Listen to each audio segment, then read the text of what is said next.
I had always been a fan of horror stories, but never in a million years did I think I'd end up living one. This is what happened to me last Christmas. I was a 16-year-old high school student named Jake, and my parents had to go out of town for the holidays.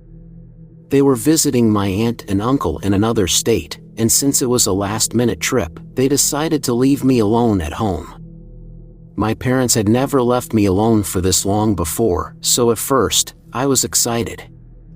I'd have the whole house to myself for a week. I planned to invite some friends over and enjoy a few days of freedom. But what started as a fun opportunity turned into a nightmare I'll never forget. The house we lived in was old, built in the early 1900s. It was the kind of house with a lot of character, complete with creaky floors and an attic that my parents never let me explore. There was one door in particular that had always intrigued me. It was in the basement, tucked away behind some old boxes. The door was made of heavy wood and had a rusty iron lock. I'd asked my parents about it before, but they always brushed off my questions with vague answers. Just an old storage room, my dad had said. Nothing special. Since they weren't around to stop me this time, I decided to investigate the door myself. I wasn't expecting anything too thrilling, just maybe some old furniture or dusty boxes. But curiosity got the best of me, and I knew I had to see what was behind that door. One evening, after my friends had left and the house was quiet again, I headed to the basement. The basement was dimly lit by a single bulb hanging from the ceiling. I moved the boxes away from the door, the old dust making me sneeze.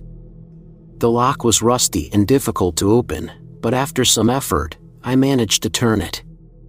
The door creaked open, and I was met with a musty smell and darkness. I flicked on a flashlight I had brought and stepped inside. The room was small and cluttered with old furniture covered in white sheets. There was an old wooden wardrobe, a broken mirror, and a dusty rocking chair. Nothing seemed out of the ordinary, just typical old house junk. But then I saw it, a small, hidden compartment in the wall behind the wardrobe. It was barely noticeable, and my heart raced as I approached it. I pulled the compartment open, revealing a small, leather-bound book and a faded photograph. The photo showed a family, Mom, Dad, and 2 kids, standing in front of what looked like my house. They seemed happy, but there was something off about their expressions. They looked almost vacant. I flipped through the book. It was filled with scribbles and strange symbols, most of it in a language I couldn't understand. As I read through the pages, a sense of unease washed over me. Some of the entries were written in a shaky hand, describing disturbing events and mentioning something called the Watcher. That night, I couldn't shake the feeling that something was wrong. The old house seemed different, almost alive in a way I hadn't noticed before. The creaky floors felt louder, and the shadows in the corners seemed to move. I tried to brush it off as paranoia, but my unease grew. A few days passed, and the strange occurrences started piling up. Objects in my room would move on their own. I'd hear whispers when no one was around.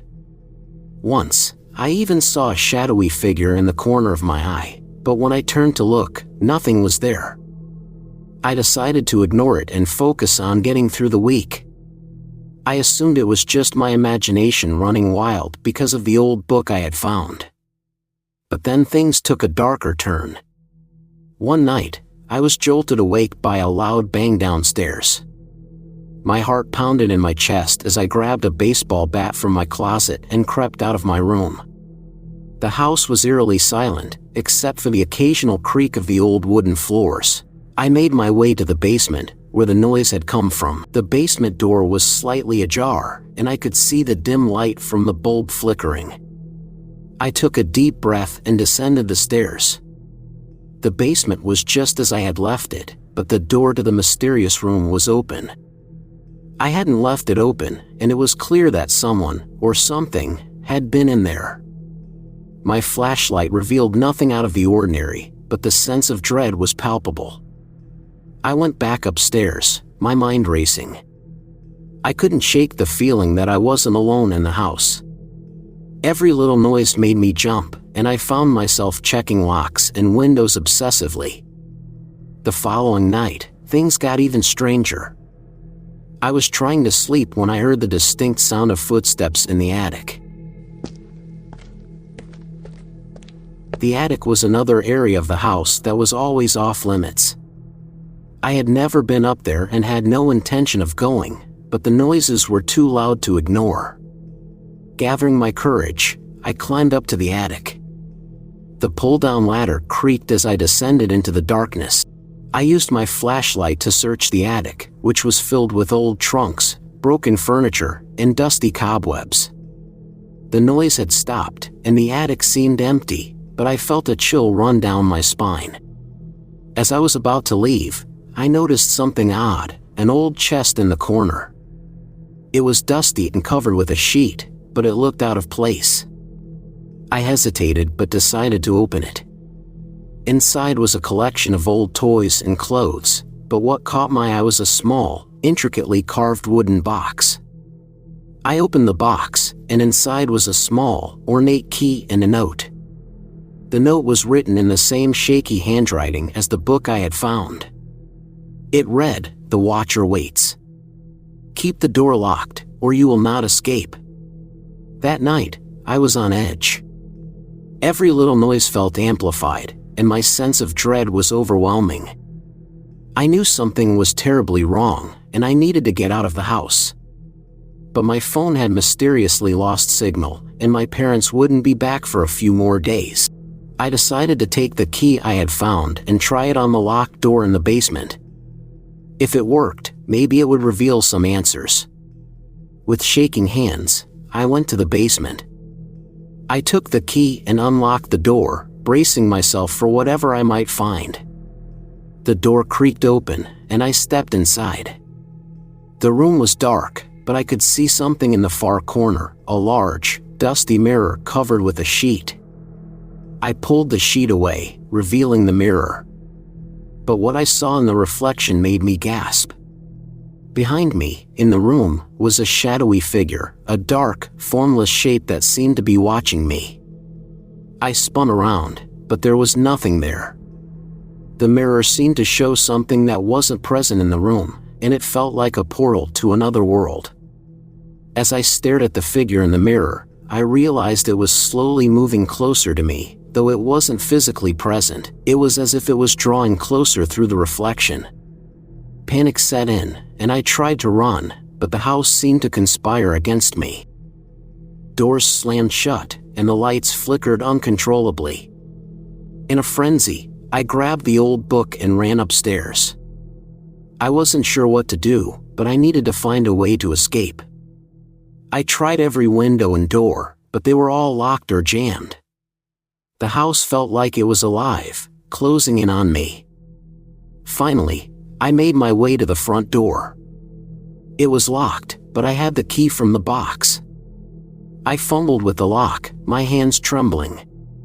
As I finally managed to unlock it, I heard the shadowy figure behind me, its whispers growing louder. I burst out of the house and ran down the street, not looking back. I didn't stop until I reached a neighbor's house and banged on their door. They let me in and called the police, but when they investigated, the house was empty. There were no signs of forced entry, and everything appeared normal. My parents returned a few days later, and I told them everything that happened. They were skeptical and thought it was just my imagination running wild. The house was checked by professionals, but they found no evidence of anything unusual. I never went back into that house. My parents eventually sold it, and I moved on with my life. But I still have nightmares about the shadowy figure and the house with the locked door. Sometimes, I wonder what really happened in that house and whether the Watcher is still there, waiting for someone else to uncover its secrets. So, if you ever find yourself in an old house with a mysterious locked door, my advice is simple: leave it alone. Some secrets are better left buried.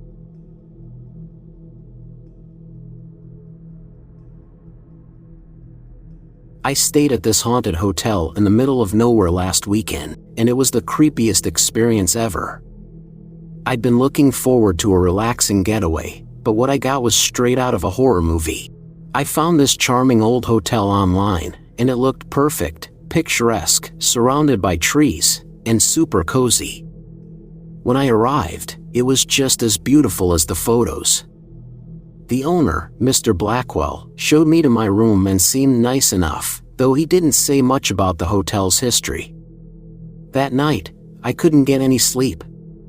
The wind was howling, and the building was creaking like crazy. I thought it was just the age of the place.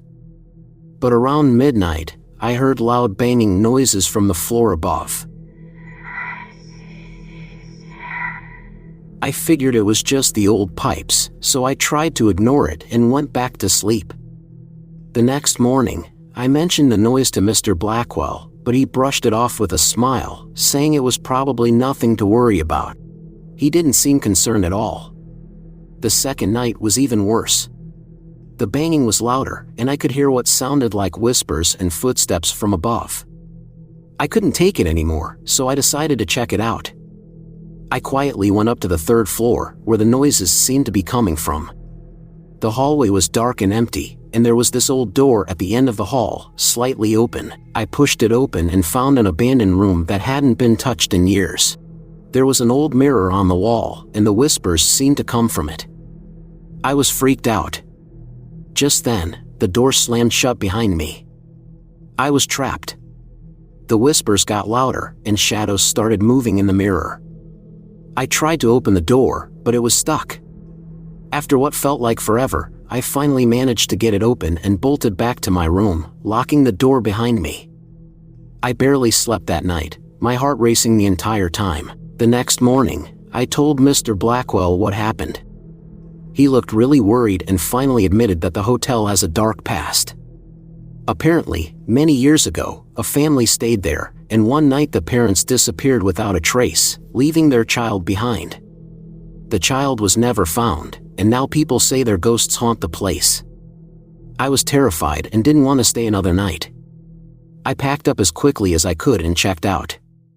As I drove away, I looked back at the hotel and saw something in the window, like a shadowy figure watching me. Never going back there again.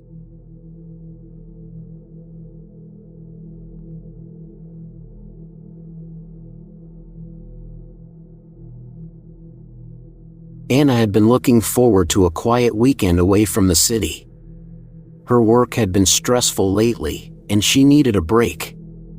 After browsing through dozens of listings on Airbnb, she finally found a charming cabin nestled deep in the woods. It had high ratings and glowing reviews, and the pictures showed a picturesque retreat surrounded by trees. The price was right, so she booked it immediately. When Anna arrived at the cabin, she was delighted. It was just as beautiful as in the photos, with a rustic wooden exterior, a cozy front porch, and a well-maintained garden. Inside, the cabin was even more charming. A large stone fireplace, comfy furniture, and a well-stocked kitchen made it feel like a perfect escape. The first evening was peaceful. Anna lit a fire in the fireplace, made herself a cup of tea, and relaxed with a book. As the night grew darker, she could hear the gentle sounds of the forest outside, the rustling of leaves, and the occasional hoot of an owl. It was exactly the kind of serenity she had been craving. However, on the second night, things started to feel different. As she was preparing for bed, Anna heard faint noises coming from the attic. It was a muffled sound, like footsteps or something being dragged. She tried to convince herself it was just the house settling or the wind, but the noise continued intermittently. Feeling uneasy, she decided to ignore it and went to sleep. She tossed and turned all night, unable to shake off the feeling that she was being watched. At around 2 a.m., she was jolted awake by a loud crash coming from the attic. Heart pounding, she lay still in the darkness, listening intently. The noise stopped, but Anna was too frightened to stay in bed. She grabbed a flashlight and slowly made her way to the attic door. Her hands trembled as she turned the handle and pushed the door open. The attic was dimly lit by the flashlight's beam, revealing dusty old furniture covered with sheets and cobwebs hanging from the rafters. As she stepped inside, she noticed something unusual, an old, leather-bound notebook lying on the floor. The notebook looked out of place among the dusty old furniture. Anna picked it up and carefully opened it, her flashlight illuminating the pages. The pages were filled with eerie, detailed drawings and unsettling notes. The drawings depicted people who had stayed at the cabin, with their faces sketched in a disturbingly accurate manner. One drawing was of her, sitting by the fireplace, looking just as she had earlier that evening. The notes described the observer's fascination with the people who came to the cabin, how they were watched and recorded, and how their presence was meticulously documented. Anna's blood ran cold as she realized that the notebook was not just a journal, it was a record of her stay. She quickly flipped through the pages, her heart racing, and saw that the notes were written in a scrawling, almost manic handwriting. Terrified, Anna slammed the notebook shut and ran downstairs. She frantically packed her belongings, barely able to think straight. Her mind raced as she considered her next move. She knew she had to leave, but the fear of something, or someone, being in the cabin with her made it hard to stay calm. As she was about to leave, she heard a noise behind her. Turning around, she saw a shadow moving at the edge of the dimly lit living room. Panic set in, and she bolted for the door. She hurried to her car, drove away from the cabin as fast as she could, and didn't stop until she reached the nearest town. Once she felt safe, Anna called Airbnb and recounted her experience. The customer service representative was sympathetic and promised to investigate the cabin and address her concerns. They assured her that they would look into it, but Anna wasn't interested in waiting around to find out what would happen next. Anna's peaceful getaway turned into a nightmare, and she vowed never to stay in a remote Airbnb cabin alone again. The thought of that unsettling notebook and the eerie feeling of being watched haunted her long after she had left the woods behind.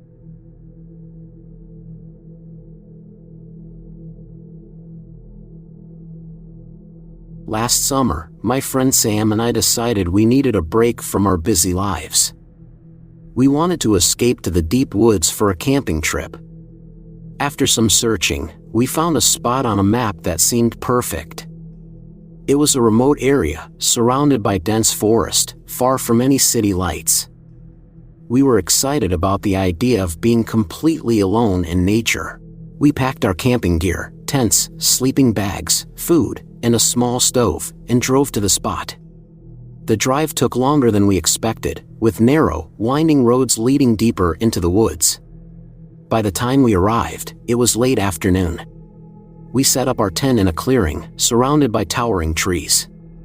The place seemed peaceful, and we were both thrilled by the solitude. As evening fell, we gathered firewood and built a campfire. We roasted marshmallows and cooked dinner, enjoying the crackling of the fire and the cool, fresh air. The sounds of the forest, crickets chirping, and the occasional hoot of an owl made us feel relaxed. We went to bed early, eager to start a full day of hiking the next day. That night, I woke up around midnight. I had a strange feeling that something wasn't right. At first, I thought it was just my imagination, but then I heard a noise outside our tent. It was faint but distinct, like footsteps crunching on the dry leaves. I tried to ignore it, telling myself it was probably just an animal, but the noise continued and seemed to get closer. I nudged Sam, who was sleeping soundly, but he just mumbled and turned over.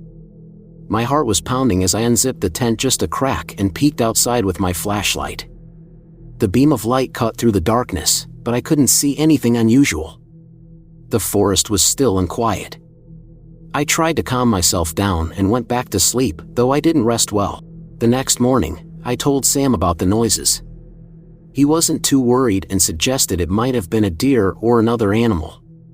Still, we decided to be extra cautious.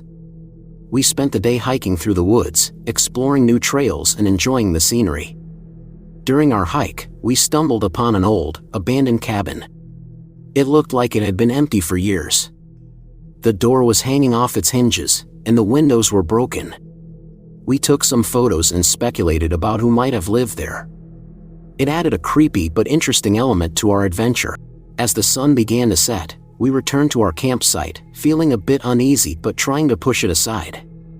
That night, as we were about to go to bed, the strange feeling from the previous night returned. I couldn't shake the sensation that we were being watched.